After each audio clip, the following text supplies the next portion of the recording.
Kung ikaw ay nagti-TikTok affiliate or mga aspiring vloggers dyan, much better talaga na gamitin nyo ang back camera. Mas malinaw kasi compare sa front camera.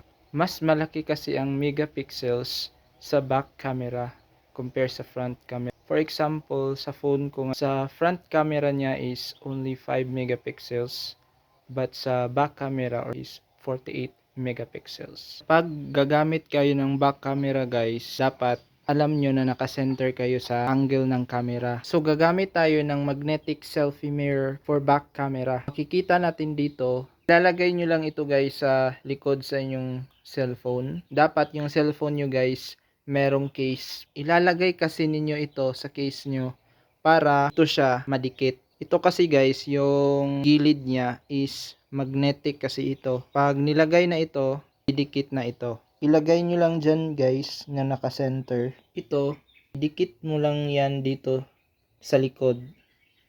Kasi ito siya guys, itong gilid na to is metal. Tapos ito, yung gilid nito is magnet. Kaya try natin. Okay. Ito na siya guys. Nakadikit na siya. Ganun lang kasimple guys. Pag ganon, pag nagvi-video ka, i-position mo lang yung sarili mo na naka-center. Pwede ka na mag-start mag-record ng video. Hi guys, ginamit ko na yung magnetic selfie mirror. So ito na yung kalabasan guys. Tapos ang kagandahan pa nito guys, dili na kabalibo guys kung asa kadapit mo tanaw sa ibabaw ba, sa kadir sa camera, or diba sa kilid, or dili na ka ma-conscious kung nana ba ka sa center sa video. So yung ana siya ka gamit guys.